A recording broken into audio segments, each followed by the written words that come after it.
Welcome, everyone. Thanks for coming out. It's great to see a good crowd on a Friday afternoon event. So it's a tribute when you bring philosophical ideas to the campus. People just come running out to hear them. I'm Tom Landy. I'm the director of the McFarland Center for Religion, Ethics, and Culture. And I'm happy today to co-sponsor with the Philosophy Department as part of the Philosophy Colloquium series today's talk. The topic that we're going to discuss today is hugely important. One that we are all living through, facing the consequences of.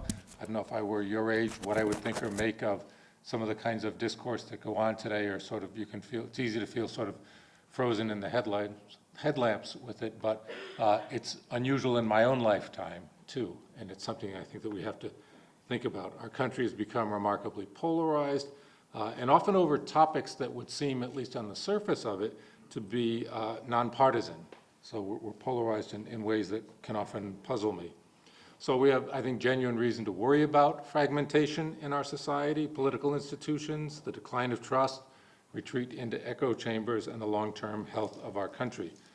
One of my priorities as director of the McFarland Center is to think about and model how we do talk across differences.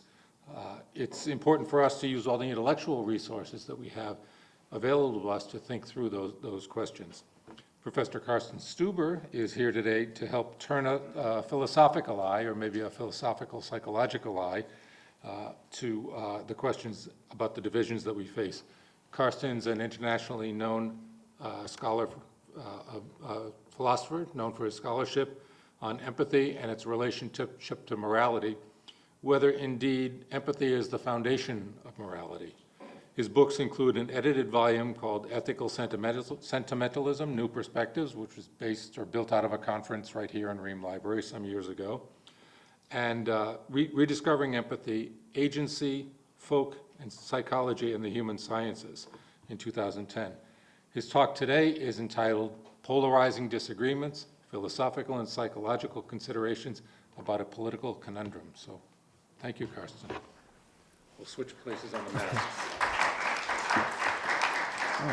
Thank you, and thanks for being here. I'm glad that we decided not to do it at 4 o'clock, because at 5 o'clock would be the concert. Okay, so these are some of my thoughts, rumination that I had while basically being in my cellar office doing COVID teaching and doing some writing, but also teaching moral psychology. And so, as you will see, it's very much related to that. And coming from Germany, I was reminded a lot, actually, of the Weimar Republic, living through the events last fall. And so I'm actually a little bit worried about the polarization, and not sure what we really can do about it, but let's just first start with some diagnosis. And so that's what I want to do today. So what I will do is I will first go over some obvious examples and then talk about the distinction between so-called epistemic bubbles and epistemic echo chambers that philosophers make in this context, and that has actually been discussed in the literature quite a bit as being somewhat responsible for this polarization. And it always is related to the use of technology, particularly social media. But I will also provide some historical examples of such technological disruptions, because ultimately I don't think that social media are that new in certain respects. But what I think is actually happening is that, to a certain extent, the media is just piggybacking on a certain structure of our psychology, a certain tendency of our psychology to moralize certain attitudes, certain habits, and that has to do with our nature as moralizing animals and as social animals. So I will talk a little bit about that.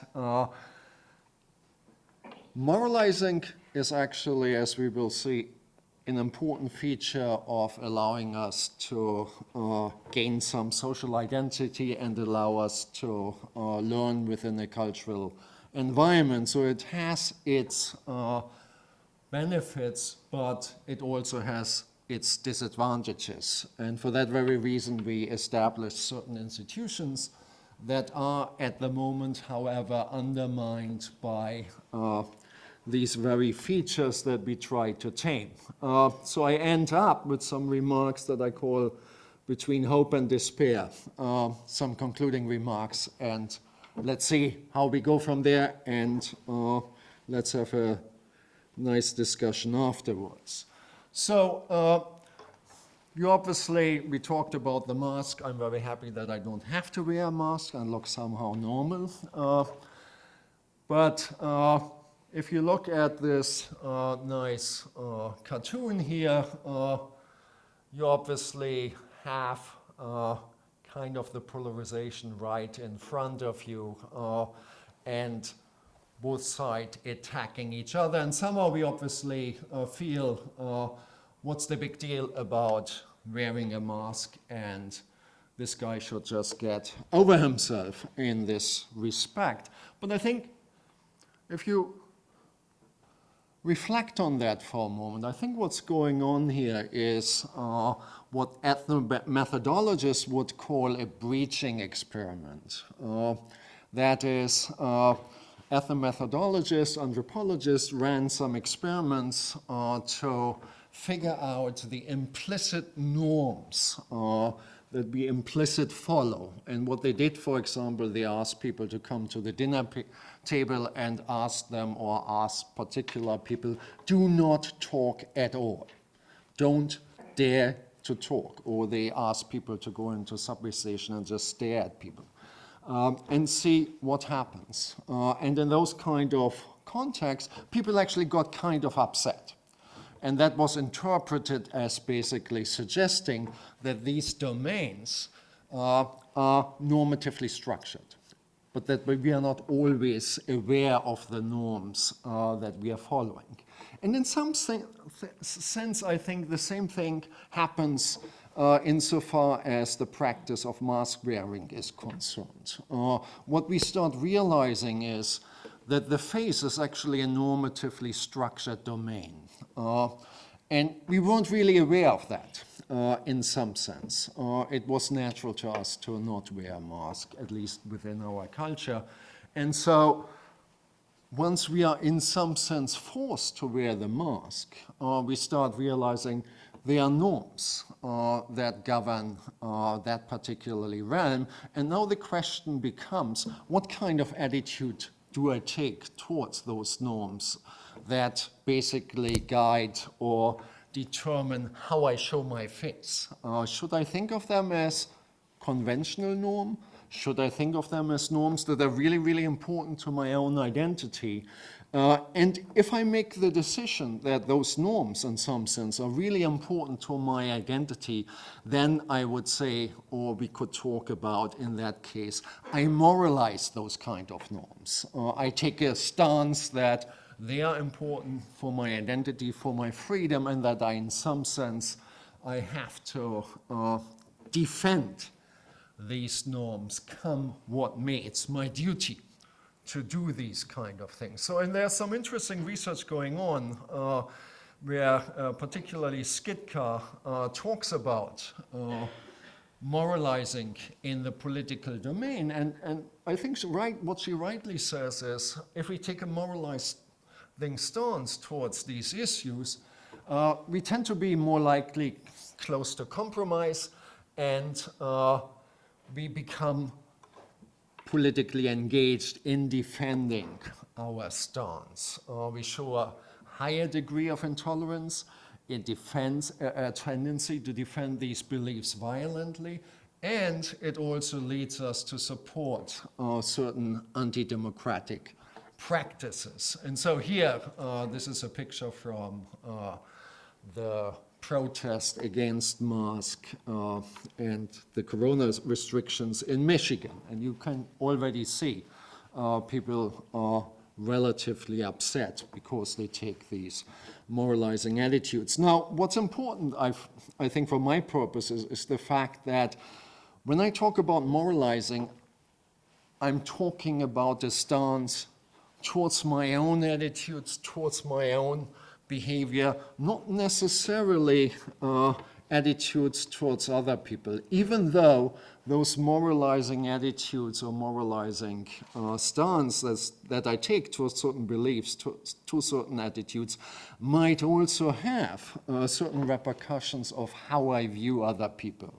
Political scientists talk in this context also about affective polarization, where I start disliking the other group, the other political party. I might start hating them. But what recent research also suggests is that means of decreasing such affective polarization didn't really have much effect on my anti-democratic or our anti-democratic attitudes.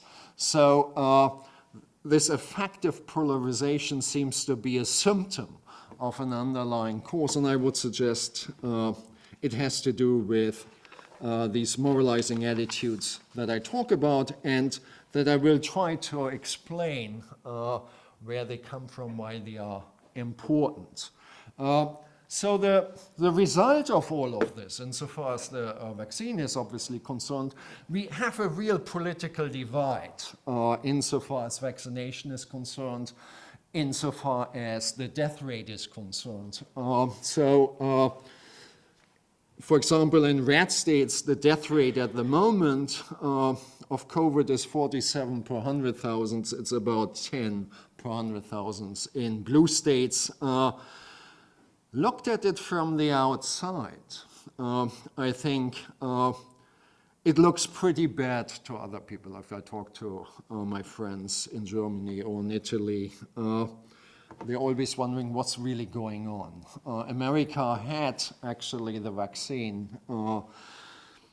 a few months before the rest of the world, before the rest of Europe, and now Europe is actually way ahead in terms of vaccination rates. Spain, Denmark is now at 80%. Germany, which has actually a little bit more of vaccine hesitancy, at least 64%.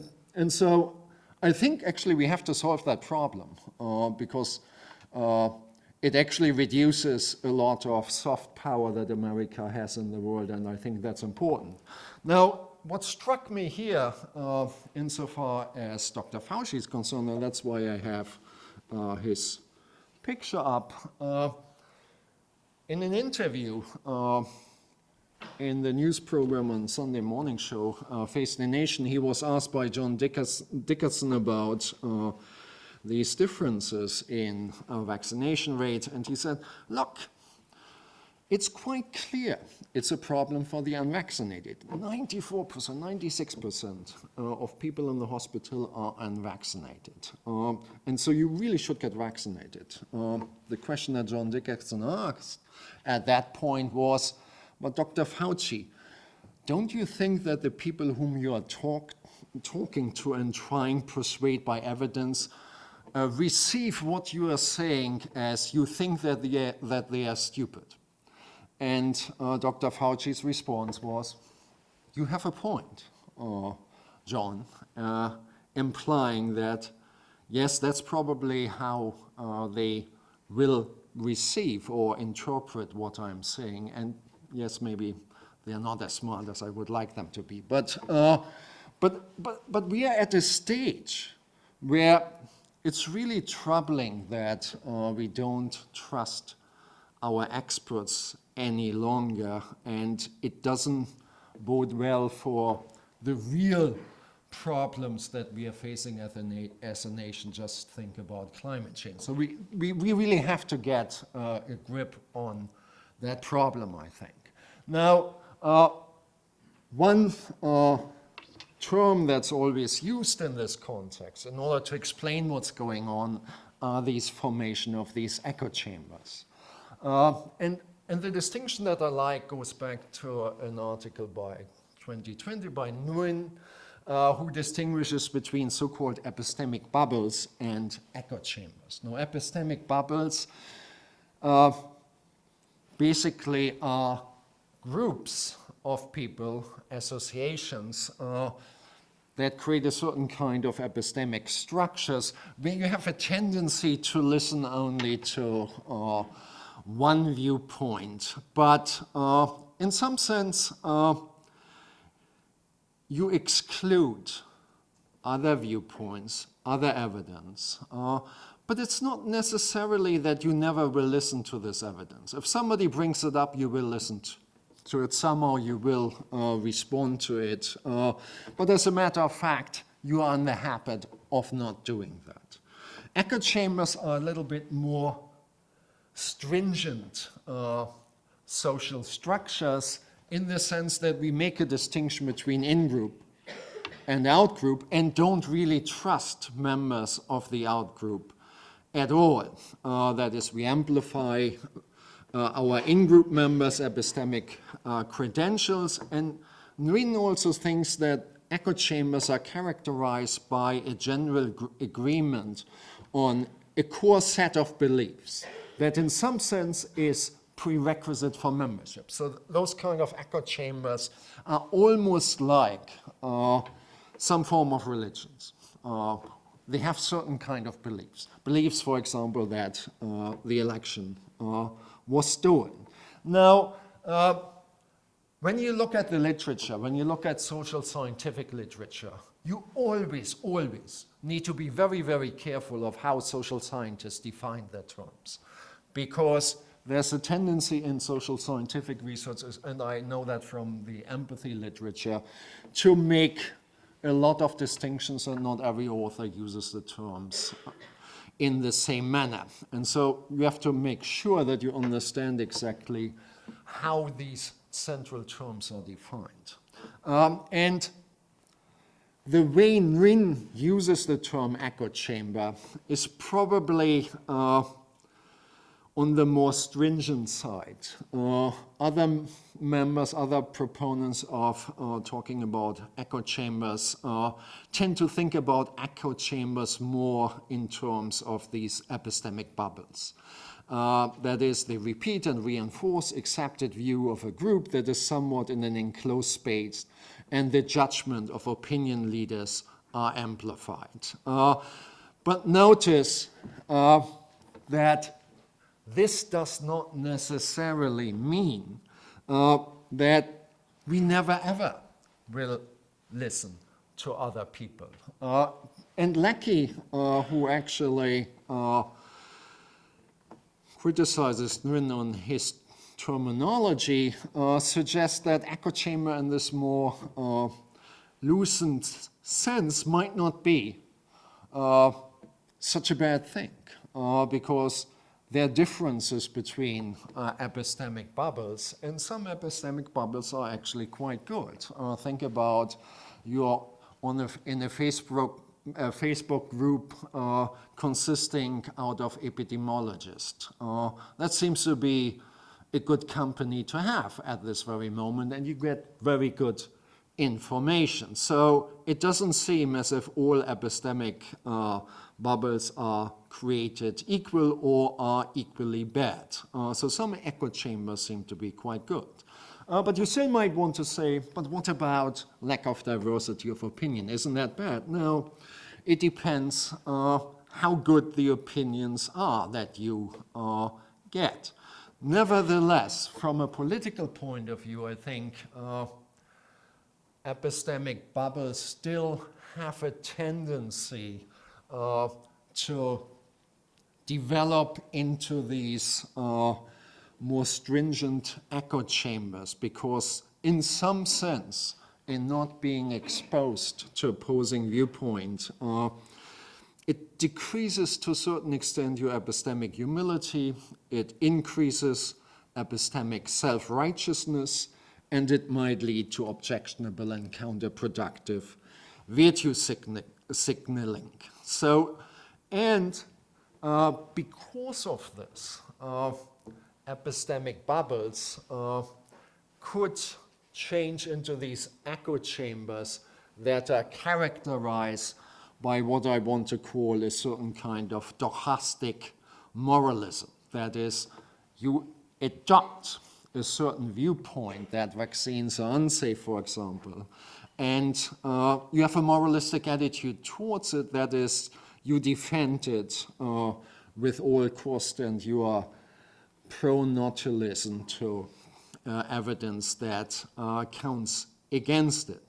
And so what I think we need to understand why it is that epistemic bubbles, in this very loose sense, and we all live in certain kind of epistemic bubbles, we don't always talk to everybody, why they have a tendency to develop into these echo chambers, which I think are really problematic and contribute to the political sectarianism that we face at this very moment. Okay. So far, so good. Now, one common thought in this particular context is that technology here really contributes to the formation of echo chambers.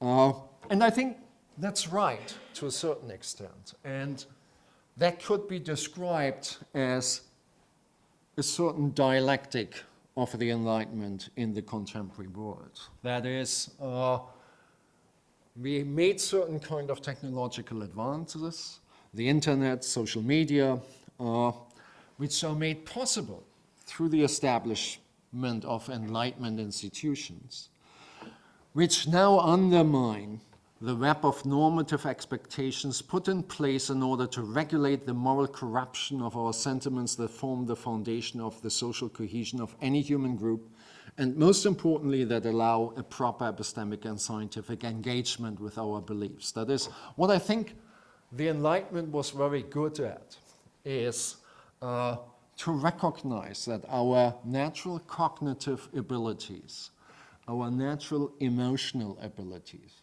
have their natural shortcomings. We, for example, cannot empathize easily with everybody. There tends to be a here and now bias. We tend to be empathizing much more easily with people from our own cultural context, etc., etc.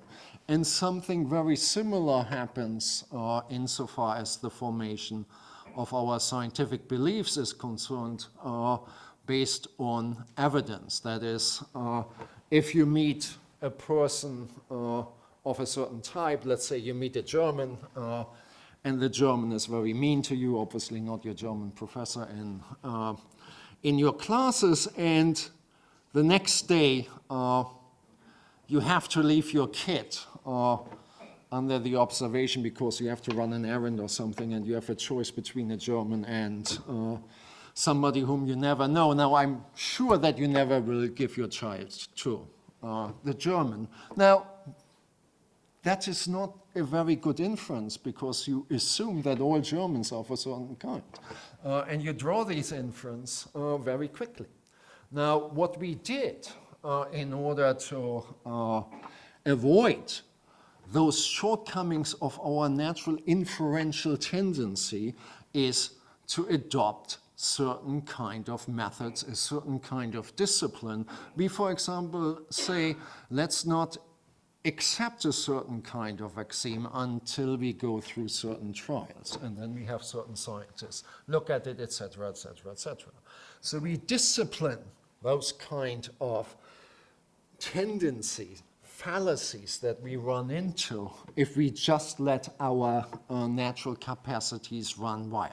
And I think that was the greatest achievement of the Enlightenment period, particularly, I think, the Scottish Enlightenment, who actually were very much interested in studying the psychological and emotional structure of social cohesion and instituted regulative mechanisms to allow us to deal rationally with our emotional way of being in the world. No, so my way of thinking about the dialectic of the Enlightenment in this sense is very different from the way the German Romantics think about the Enlightenment, or Horkheimer and Adorno think about the Enlightenment, where they actually claim that the Enlightenment just thought about reason abstractly, and reason abstractly suppresses emotions, and they bubble up again, and therefore you have Nazism, etc., etc. I think that is a wrong reading of the Enlightenment period that doesn't take into account the Scottish Enlightenment.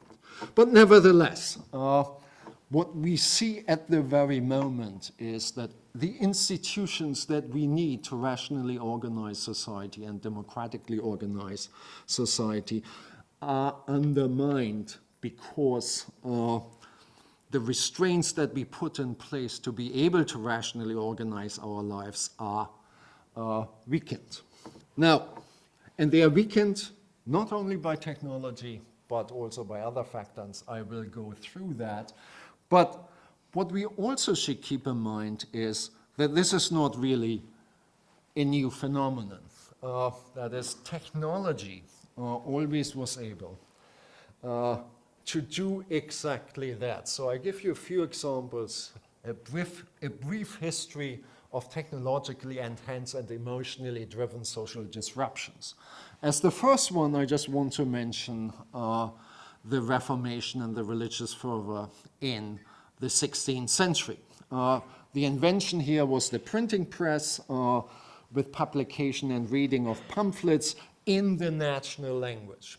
And what you basically had was that for the first time, ordinary people could actually understand something about religion because it was talked to them in their natural language. And so you had the breakup of the Catholic Church, you had peasant revolts, you had formation of all kinds of Protestant sects. And the one example that I put here is the Anabaptism revolt in Münster.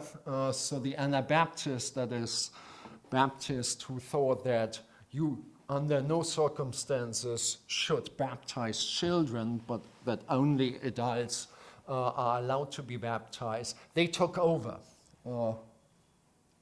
from the Catholics in Münster, and the Catholics afterwards violently took Münster back. What they did then was they tortured the Anabaptists, they killed them, and they put their bodies up in these cages up in the Münster Dome. You still can see them, by the way. If you visit Münster, you still see the cages. So this kind of echo chamber creation can be rather dangerous. Another technologically enhanced and emotionally driven social disruption is, I think, the introduction of the radio.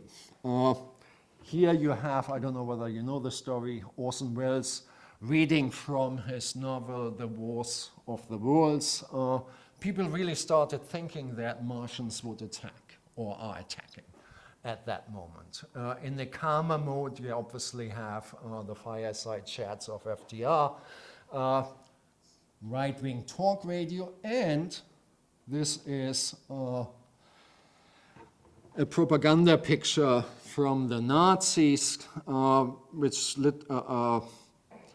translated means all of Germany listens to the leader with the people's receptor, that is the people's radio.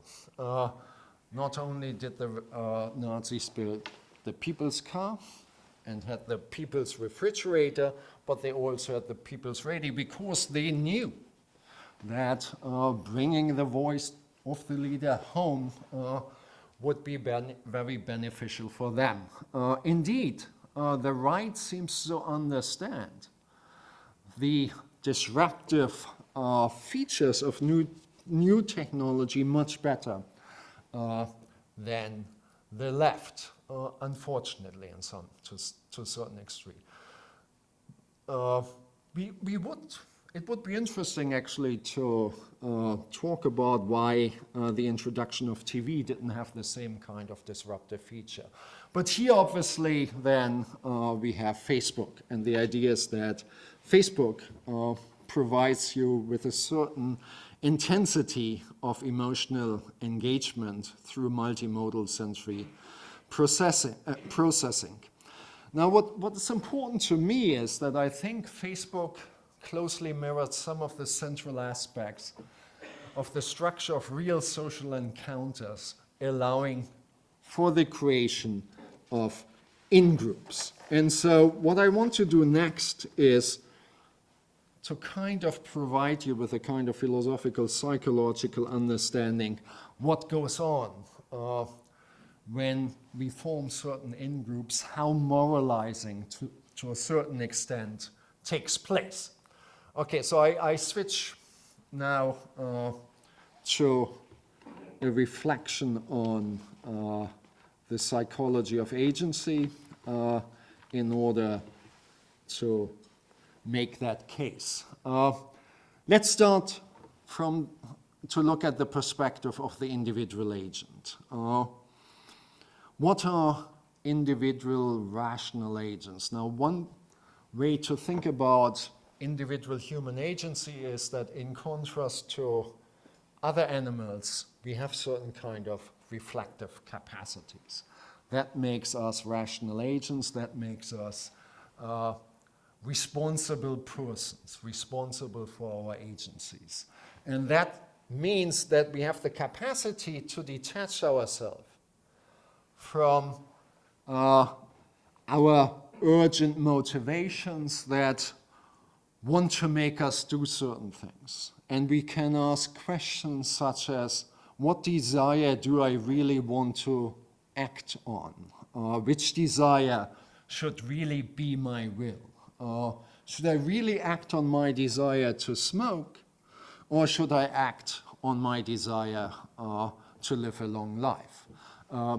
And so on, and so on. So we have the capacity of, I desire certain things, but should I really act on those kind of desires? And now the question obviously is, why is that I choose one desire rather another desire? Is that just an accident that's just happening to me? That's not what persons are. The idea is that we make certain choices. Now, when we make certain choices and act on one desire rather than another desire, when we make a choice, we make choices for certain kind of reasons. Now, reasons can be here of two kinds. They might just be simple utilitarian reasons, reasons where I just try to figure out how best do I actually satisfy as many desires as possible. So I might actually realize that smoking or eating a lot of ice cream is not such a great thing because I might not live a long life if I do that. And then I can't satisfy all of my other desires that I also want to satisfy. So here I just rationally kind of have to make decisions which desire not to satisfy. But my aim here is just to satisfy as many desires as possible. On the other hand, I can also ask the question of whether certain desires are desires that I should not even take into account. And that has to do with what kind of person I really want to be, and what kind of values I have. Now, the question that occurs then is, and what make these values my values? Why do I choose some values rather than other values? And you can again say, I choose these values for certain kind of reasons. What kind of reasons? Now, other values, etc., etc. But this can't go on forever, right? So at one point, and I think Frankfurt is right, we just stop because we identify with these values to a certain extent. Frankfurt calls that we care about certain things more than other things. So at the center of reflective agency are values, projects, commitment one really cares about. And he quotes here Martin Luther, who defended his viewpoint at the synod in 1538 or something like that, I think, "Here I stand, I can do no other. This is who I am. That's what I care about." So we take a certain kind of stance where we want to say, I don't really want to discuss this any longer. That's who I am. It is important, I think, for agency, but this is not necessarily a moralized stance towards what I care about. You still might want to argue about whether it's a good thing to care about certain things rather than other things. You still might be open to reason and reflection on what you care about. But certainly there's a center of yourself of things you care about more than other things. And I think this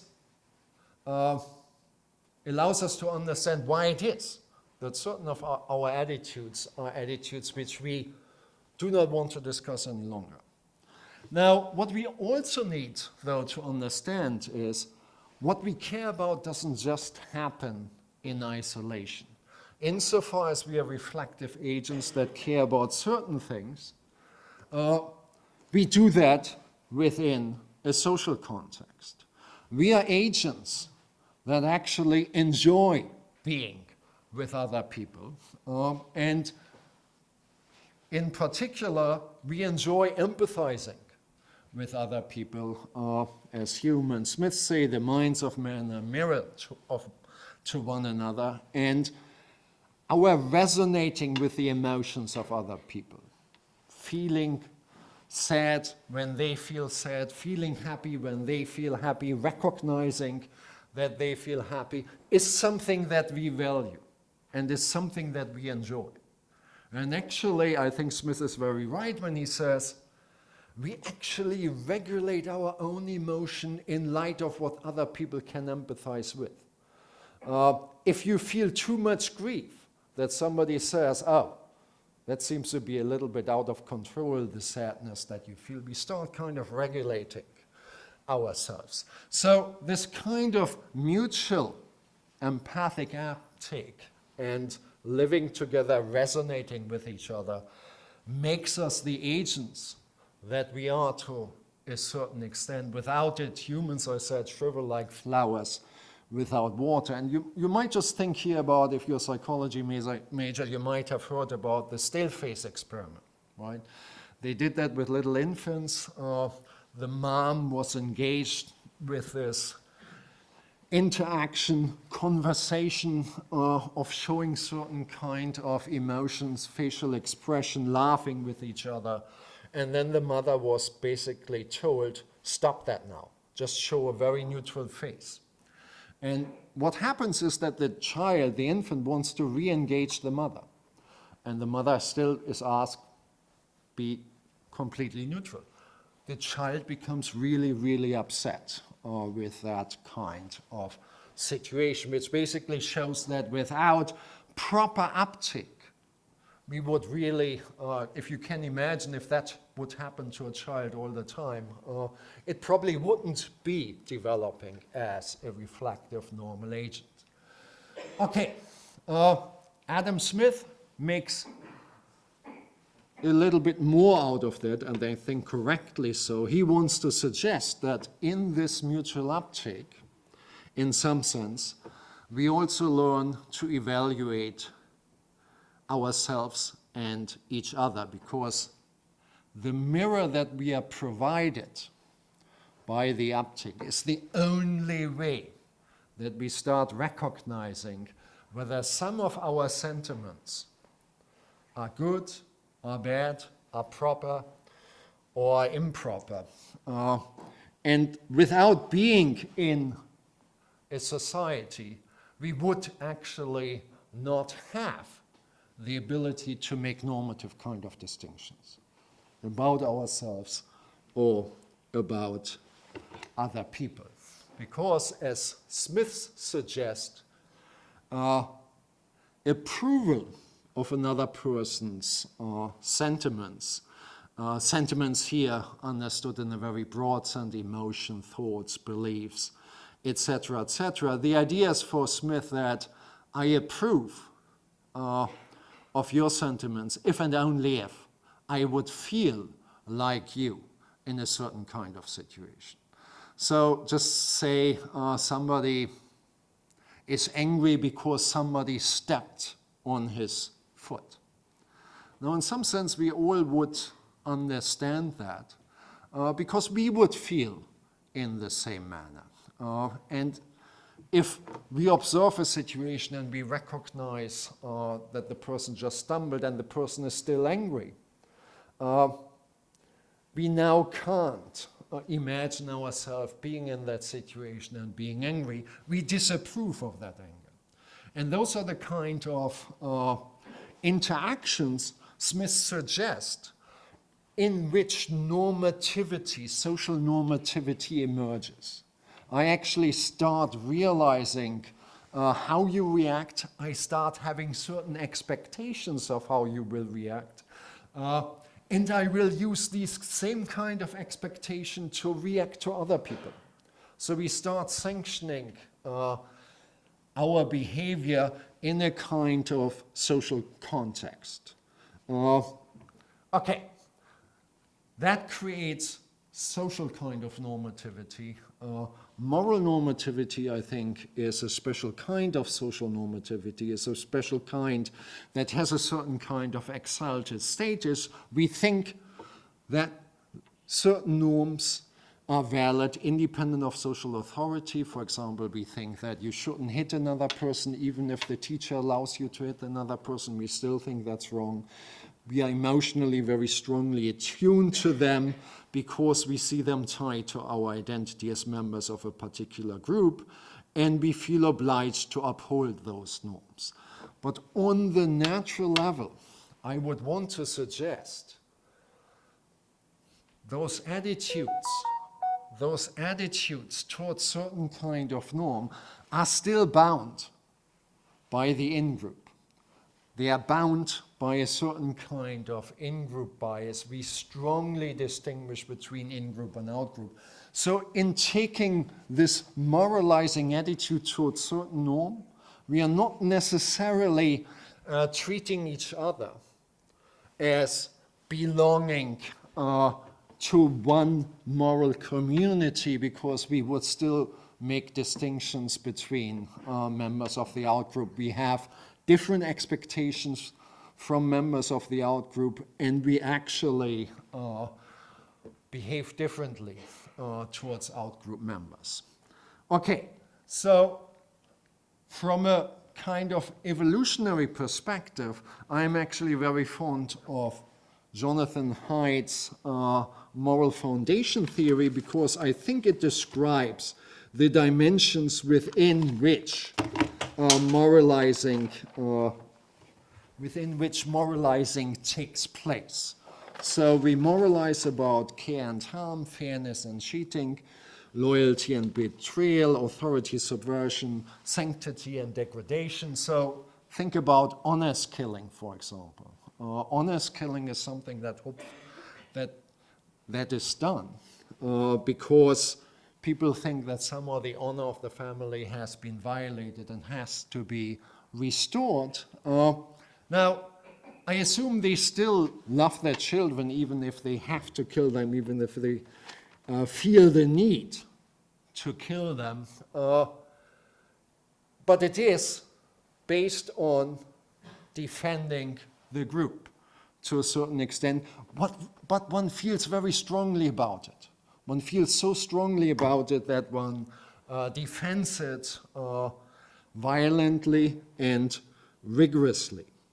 So I would, however, even go beyond Jonathan Haidt and suggest that insofar as we are moralizing animals, we are actually promiscuous moralizers. That is, we can moralize about anything. It doesn't really have any particular boundaries. That is, we can adopt a belief such as vaccines are dangerous or you shouldn't get vaccinated, and you can take a moralizing attitude towards those kind of belief. most importantly, as moralizing animals, as I want to call it, that is, in contrast to other animals, human animals are prima facie and foremost moralizing animals. We are not necessarily committed to what I call the moral stance, where we treat every other human being with equal respect, where we basically treat each other as being equidistant from each other. That moral stance is, in some sense, a conception that goes back to people like Kant, people like Adam Smith with this impartial spectator perspective, and that I would want to say is a reflective achievement on certain kind of social practices, but it is not something that comes natural to us. And so when we talk about the moral stance where we are all part of one big, large moral community, I would want to say that is not necessarily the natural attitude. That's something that we need to reflect upon, and we need to recognize that we are committed to the moral stance. So distinguish between moralizing and being moral. Naturally, we are moralizing animals and not necessarily moral agents committed to the moral stance. And I think that moralizing takes place at this very moment. But what is important also to realize, moralizing allows us to be social. It allows us to form certain kind of social group identities. And it is within those groups, social communities, that we as human beings actually acquire culture and are able to learn things. That is, in contrast to other animals, humans have the capacity to acquire knowledge from older generations.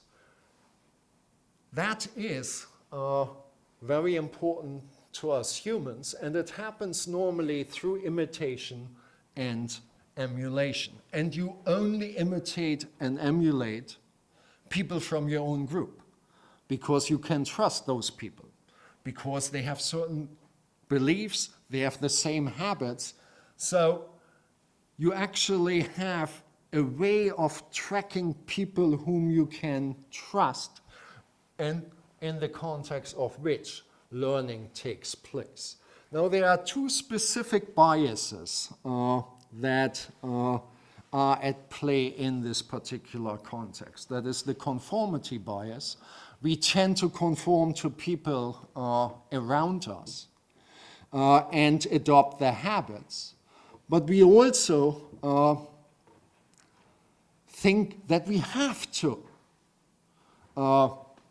adopt the habits of the people around us, and that we have to make certain exceptions for people whom we trust. So, for example, if you're freshly married, we do not think that you should believe that your marriage is likely to fail, even if the statistical evidence suggests otherwise.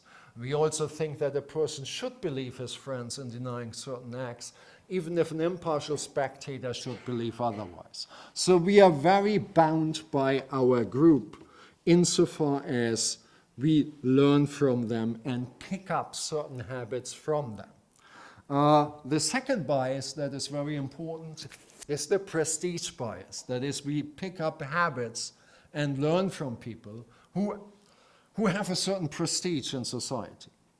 That is, the more prestige they have, the more likely it is that we will imitate their habits. And that proceeds through the emotion of admiration, which as I say here, is an appreciative emotion in which we are affectively attuned to someone whom we also sense to be superior to ourselves, whom we are motivated to be close to, and whose activities we are motivated to imitate. Emotions have their own unique standards of fitness, and our feeling in emotion makes its object appear to satisfy those standards. In admiring a specific person, we see him or her as being admirable. Now, Adam Smith pointed out that this is an emotion that's very important for the cohesion of society and for maintaining ranks within society.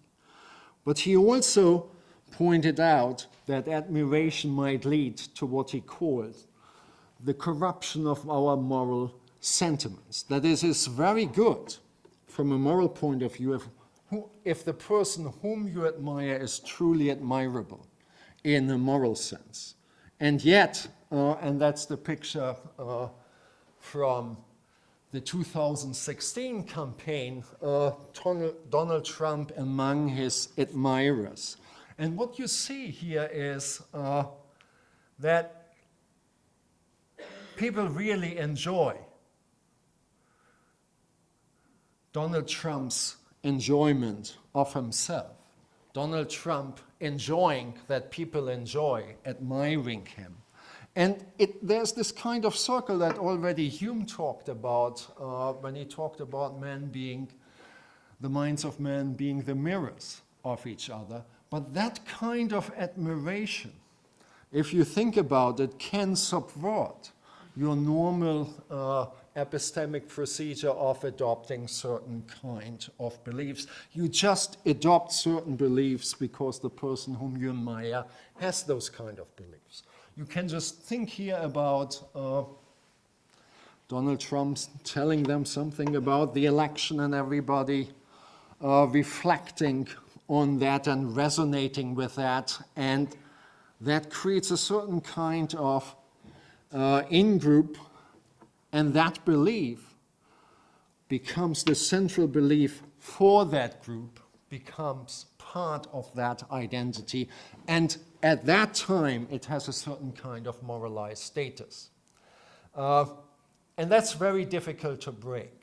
And what social media, I think, is doing here is just supporting these kind of biases that we are naturally prone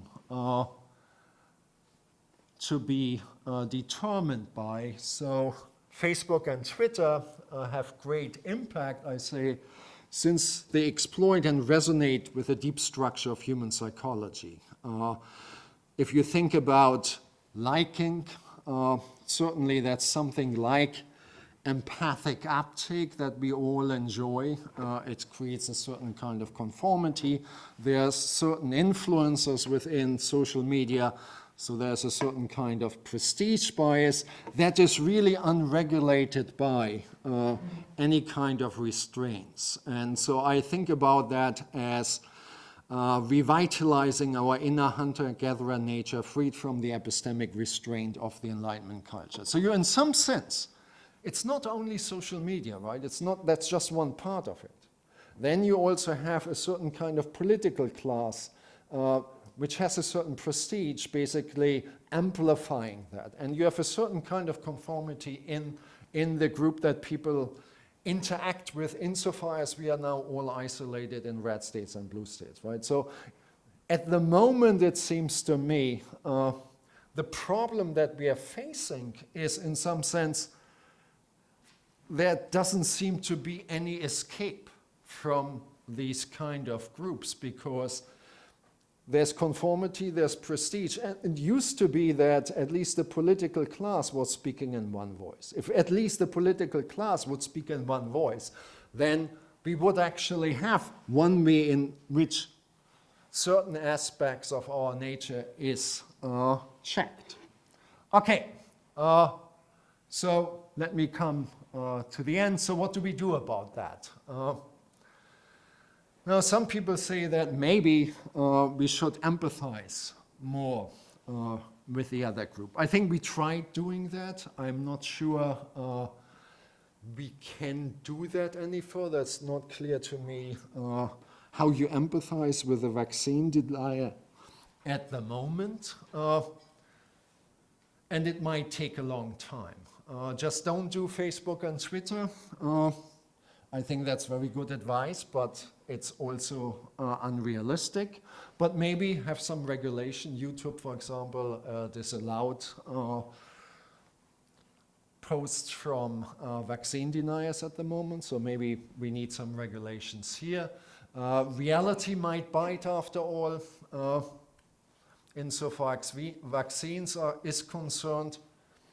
I don't know, it should have been long time ago. And then there are strategies of containment, that is, isolate political support for echo chambers in order to restore Enlightenment institution, nudging. And I think the vaccine mandates actually does a good job here. But most importantly, I think, what we need to do at the moment is maybe have a little bit more philosophy and have a little bit more liberal arts. That is, we need to ultimately break our moralizing tendencies. That is, we need to be able to take a more reflective stance towards ourselves. And that's, I think, something that philosophy in the business of making us do. But we also need to find, I think, in the contemporary political context, more of a common language to create a conceptual grounds that allows us to empathize with each other as rational agents. In articulating one's political proposal, and I think here particularly about the left, one should use the most universalizing language one can think of. And insofar as when we talk about vaccine deniers and maybe the right in general, they tend to focus on the concept of freedom and patriotism. What they are doing is a defense of freedom. I think, and I'm not the only one who says that, don't run away from the concept of freedom and patriotism in the American context. The concept of freedom is the founding concept of American history. Even if it has been appropriated at the moment in the right, I think we have to come up with a reconceptualization of the freedom concept in a way that it's more appropriate to the creatures who we really are. That is, we are not, as Aristotle might say, only grazing animals. And we should not define the concept of freedom in light of being, in some sense, grazing animal. We have to take into account that we are, as reflective agents, also social agents. And so a concept of freedom that only emphasizes on individual rights, I don't do that, without taking into account the context within which human beings are actually able to be autonomous free agents, I think falls short. That is, I think our conception of freedom has to essentially refer to the standards of reasonableness and reasonable concerns for self and others. And then I also think it's high noon to teach American history that doesn't leave out its dark side. So I'm very scared about the tendency at the moment to not allow certain ways of teaching American history that you see in the South at the moment. And so here's an example of what I think is wrong with the approach towards vaccine denial. So this is from the Telegram Gazette a few weeks ago. So yes, what this cartoon points out is that the notion of freedom that allows vaccine deniers to say it's their right not to take the vaccine, by the way, it is their right, it points out that there's a certain nihilistic core at that very conception of freedom, right? It reminds me of the conception of freedom. There's a German children's stories where Stueber doesn't eat his soup, and he refuses his soup, and he just dies in the end. And the moral of the story supposedly is eat your soup. Now that's the way we Germans are told this story. Now within the American context, you might say that no, Stueber Peter actually had the right not to eat his soup. He fought for freedom and he died, but he died an honorable death. Now, that I think is not the story we want to tell. And the reason why we don't want to tell that story is that freedom in itself shouldn't be allowed to destroy the very foundation that makes human freedom possible, and that is a certain kind of social cohesion. Now, so it's right to point out the nihilistic core of that conception of freedom that basically leads to everybody not taking the vaccine and then we being in a certain kind of mess. But that pointing out shouldn't lead us to just do away with the notion of freedom, because freedom is just another word for nothing left to lose. We need to talk about freedom in order to have a conversation. Without that conversation, we never will be able to change our moralizing attitude. So, ending with Dr. Fauci again, maybe, when he was asked in a congressional hearing, Dr. Fauci, when can we take off the mask? When can we get our freedom back? And Dr. Fauci responded and says, it's not about freedom, it's about safety. And I thought, wrong answer in this case. You should actually engage with that notion of freedom and say what's wrong with that. Because at one point, we do have to empathize with each other, but not in a way that we have to understand each other, but that we have to be in a dialogue about the very conceptions of democracy and autonomy that we actually refer to, and that has to be common. Okay, way too long.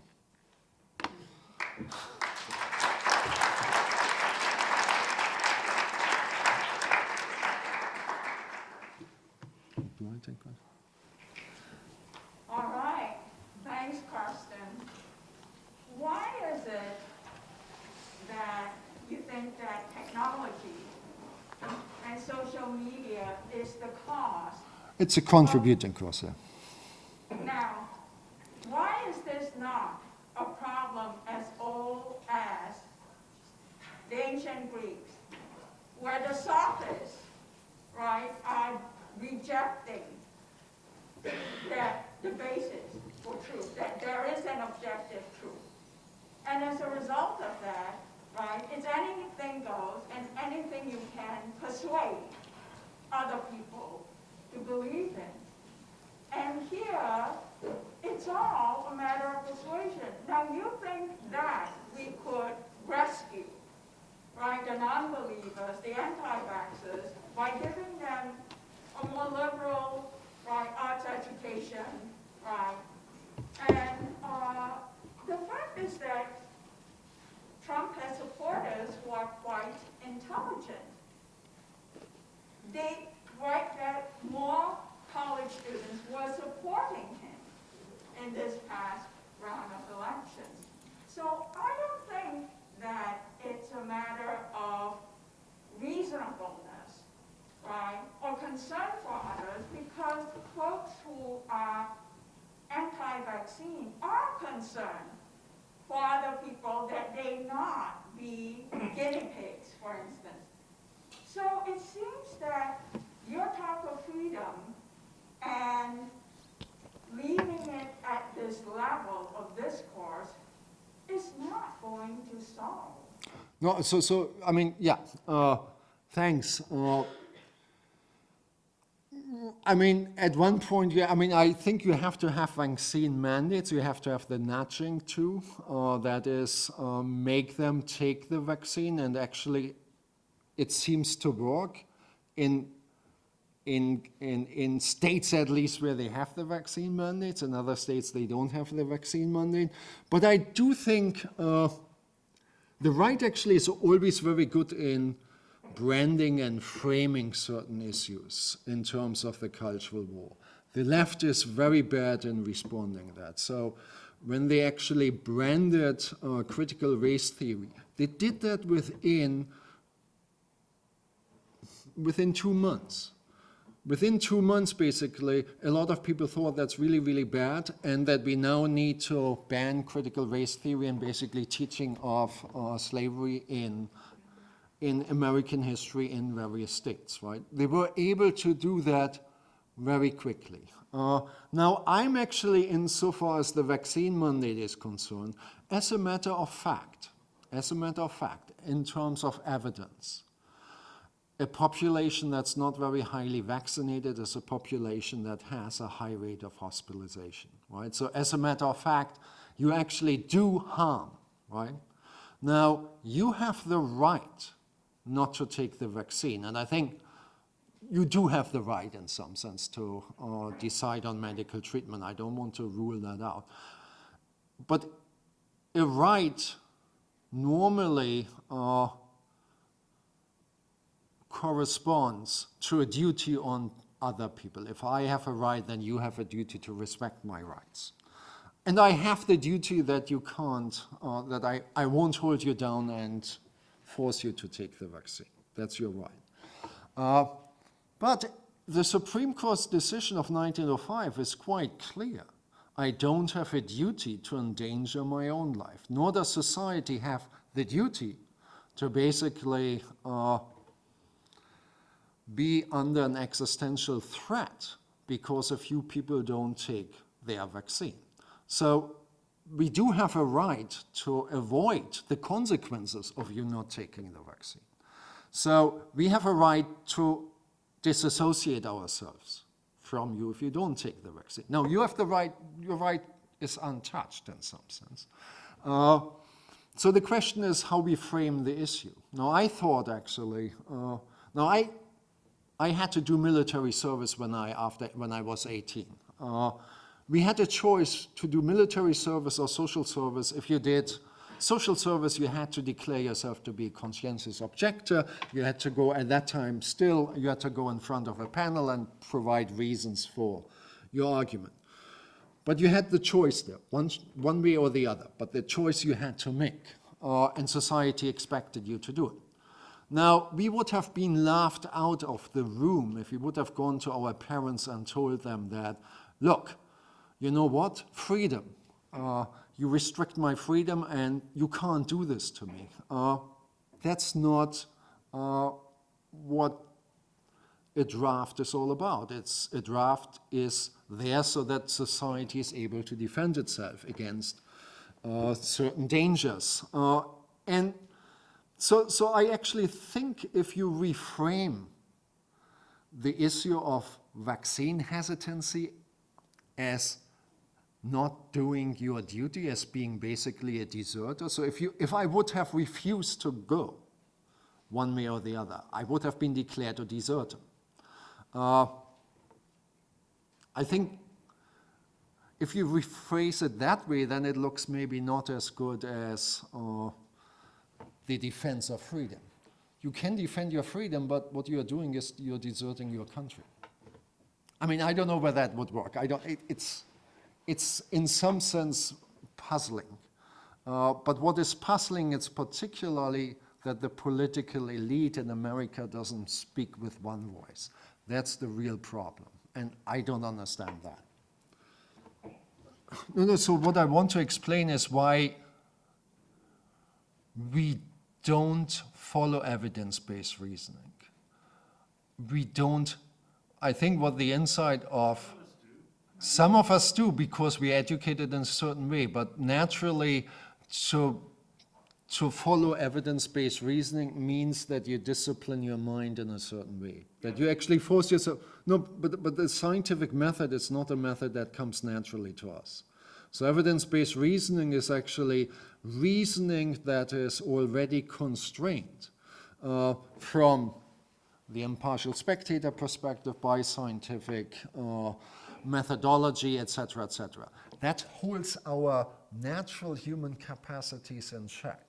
So this isn't my point, though. The point is that you use the same terminology to describe both people who are using reason and methodology and those who aren't. Oh, that's okay. I think epistemic bubbles have a tendency to look at only one kind of evidence. So if you live in an epistemic bubble, you might just read the New York Times, right? And so you don't read anything else. And so it's an omission that you don't look comprehensively at the evidence. Epistemic bubbles are also created in the sense that we tend to look at the evidence that speaks against our own position a little bit more carefully than the evidence that speaks for our position. These are normal epistemic attitudes. When you look at Thomas Kuhn, et cetera, that's the way science progresses, right? We live within certain kind of paradigms. I don't find it that problematic in terms of the epistemic bubbles. It becomes problematic if you now start moralizing about certain beliefs and take them outside of the realm of looking at, in principle, looking at the evidence. So when you look at, what do you call it? When you look at the fraud, election fraud, right? That is a belief that certain people have regardless of the evidence. So that's a problem, but that's a moralized attitude towards that belief. This makes part of our group. What we have to understand why it is that those moralized attitudes occur. Why it is that we actually seem not to care about the evidence in those kind of situations. And it happens because of certain kind of natural tendency of our psychology, as I want to say. And so we actually have to be constrained. What I want to point out is that evidence-based reasoning is evidence-based reasoning where you put yourself under a certain kind of constraint. So I just wanted to ask whether you thought that, at least in this country, that we might be beyond empathy. But what I'm asking, the reason why I'm asking this is because it, at least from what I got from your talk, is that our ultimate goal, right, would be to be able to be in dialogue with one another, right, regardless of the various viewpoints that we might have. But if it is the case, as it is certainly the case that there is the use of mandates and regulations and so on and so forth, which, yes, we say that we're instituting those things for the greater good. You know, I'm always sort of thinking about where do we go from there, right? Will it be the case that these kinds of things that we're instituting may perhaps make it such to where we are never able to go back to a place where dialogue can happen and where empathy is of any use to us? So I just wanted to know. I mean, the question is, what do you think will happen if people have to follow the vaccine mandate? Well, I guess it's more so a question about what sort of happens to us, our psychological makeup, our use of empathy, our reliance on it, if there is, and since it is the case, this use of regulations and mandates and so on. I guess I'm sort of concerned about the extent to which those things might be changing the way in which we deal with one another, right? That will have, you know, consequences down the line. Now, I'm from Germany, so I don't like restrictive speed limits either. What happens when I drive too fast on an American highway? Now, if somebody stops me and they tell them it's really discrimination against Germans, I mean, I still get my ticket, and I pay the ticket, and I probably have to pay a few years insurance, and then I start realizing that maybe it's not such a bad thing that I got the ticket because it makes me a little bit more careful. And so I assume that, look, on one level, nobody likes to pay our taxes, right? Nobody likes to pay taxes. But on the other hand, we also have this capacity to realize that, look, I mean, if nobody would pay their taxes, then couldn't do a lot of stuff, right? So at one point you hope that you do detach yourself from your emotional attunement or attachment to this particular issue, right? So the hope with a vaccine mandate is that people actually, that you actually start changing the in-group versus out-group. You start actually realizing that it really wasn't that bad, right? I mean, I don't understand why I made the big fuss about it, right?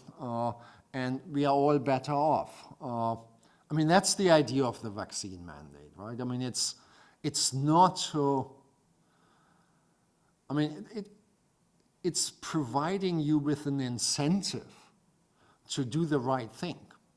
But morally speaking, you are expected to do the right thing in any case, right? So, so it's not as if we ask you, I mean, I think that maybe is something that we have to talk about when we talk about freedom. Freedom is the presupposition for being held accountable and being held morally responsible. So, while you have the right to not to take the vaccine, that doesn't free you or provide you with a space of not being criticized by others, right? I can still criticize you for the wrong decision that you made.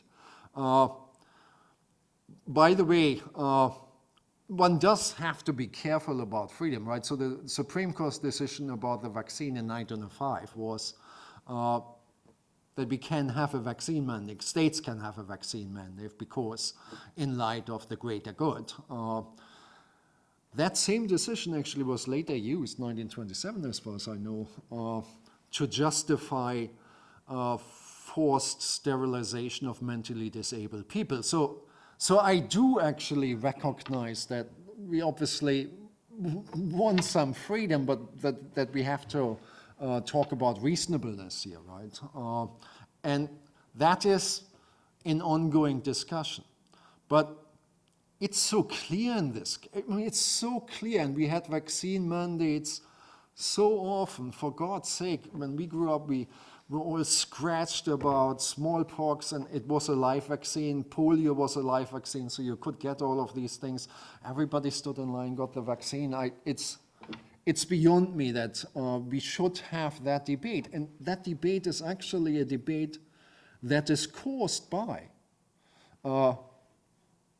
the very top, people on the top having certain kind of prestige, right? It's not as if it came up, people just deciding, oh, I just don't want a vaccine. Yeah, there always will be people who will not take the vaccine, right? But they will not be unless they are encouraged.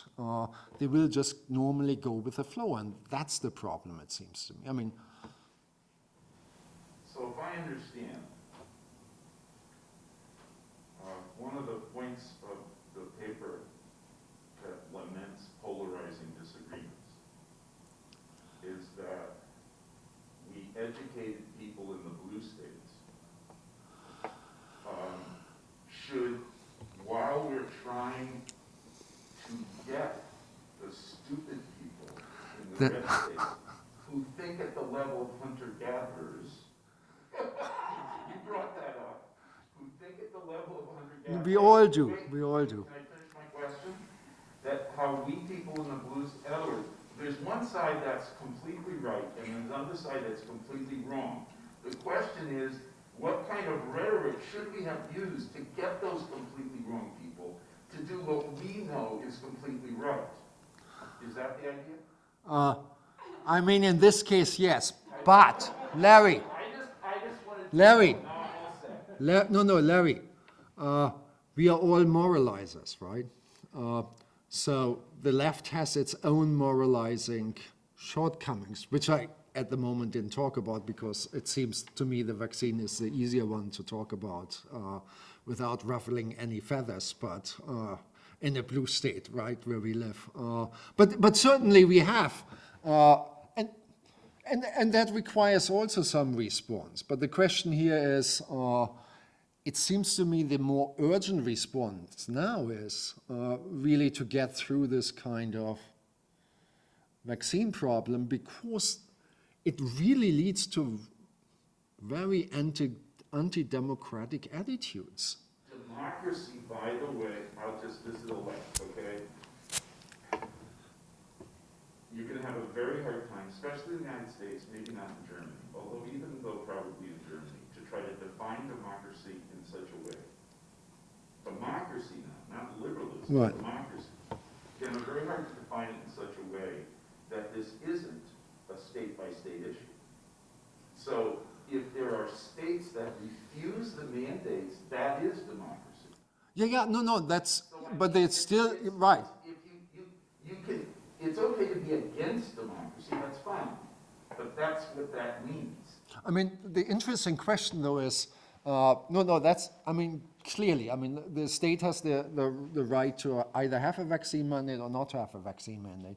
I'm not so sure, actually, they have the right to forbid a vaccine mandate if a company wants to institute a vaccine mandate. They probably don't in private property and in private corporation. Right, but Just like here.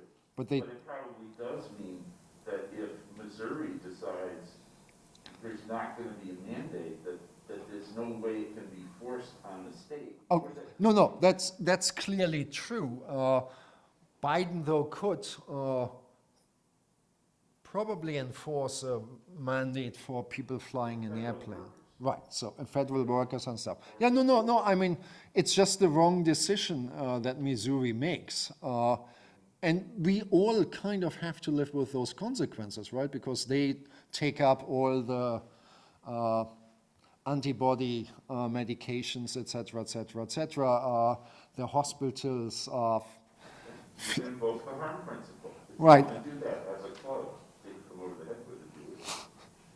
Yeah, but I mean, it seems to me that we would want 80% of the population to be vaccinated, right, in order to live the life that all of us want to live. I want people not to cheat on their spouses, but I don't think I can force them.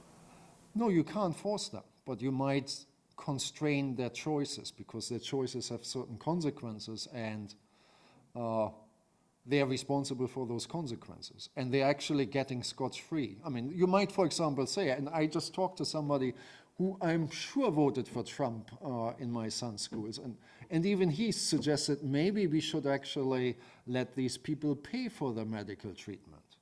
Now, I'm not going that far, but I mean, that would be an option too, right? So if you don't do this, then maybe you have to pay at least a little. We're reducing polarization.